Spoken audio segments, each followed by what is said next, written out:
Welcome back to Two Real Fans. Got an exciting update for us today. We just added our Walthers Merchants Row building to the layout. Got a few things to fine tune on this, but we're going to kind of show off today what we were able to do to get 10 separate lights in here for the lighting on our layout. So here's the Merchants Row building on the layout. We do want to probably touch up some of the paint on there. But we did take the time to get 5 different paint schemes for all of those businesses on the front. We did not use the sidewalk that came with it. So you can see, like right down here, for example, from the back side, we're just going to add something to seal the light in there. Each one of these buildings, well, it's one building, but each one of the storefronts in these buildings, what we were able to do is build a first and second floor that were isolated. We don't have a 3D printer. I know a lot of people on YouTube use 3D printers, and we hope to get one someday, but we went super old school. So we used some black polystyrene. We had painted this flat black on the inside. This is much thicker than what we use, but basically to separate the floors, we glued some supports in there and then would put a flat piece in. And then we also had vertical pieces for both the first and second floor. We also isolated from here to the back so that we could have all the wires running through there. Because even with small wires from LEDs, we had a total of 10 of those. So basically 20 wires to hide back there. Reason we went overboard with it, like we said before, we don't have a huge town in our layout here. But what we're really hoping to do is get some really cool lighting. By the way, you guys will notice that foam that we had back there is gone. Getting ready to reinstall that, so make sure you watch out for that update. So what we're gonna do now is we're gonna dim the lights a little bit here, and I'm gonna have David kind of demo the lights in the new building.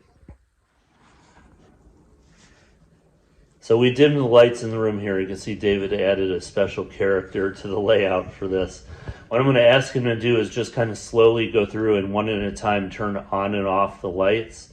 And then we're going to turn them all on, and you'll see how the signal pilot has some random on and off activity. Go ahead, David. Just do it one at a time, on and off. Which one? Just from the very beginning of the control panel. Okay, you don't have to keep it on forever, just a demo that we have these isolated. Okay, good job. Keep going.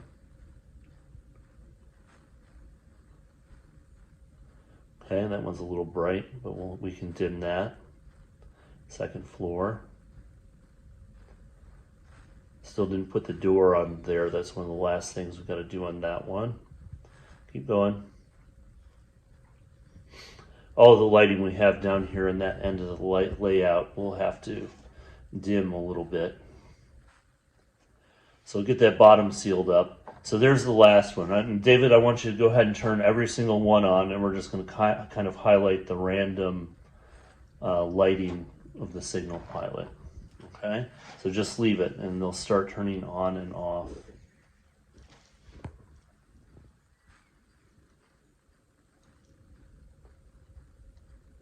Leave it on.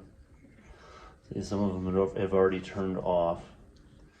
So it's a good way to get some activity in terms of the lighting on the layout, some active movement with the lights without actually having to physically control it.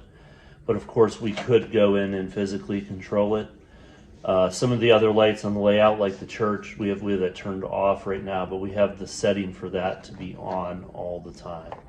So there you have it. There is our non-3D printer, room isolated Walthers Merchants Row with lighting, and left open on the inside so that should we want to add interiors at some point, interior details, we can do that.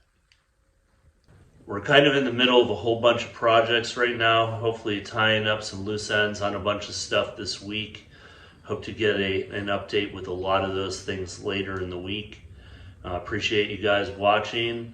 If you haven't already, please subscribe to the channel and leave us a comment. And until next time, Signing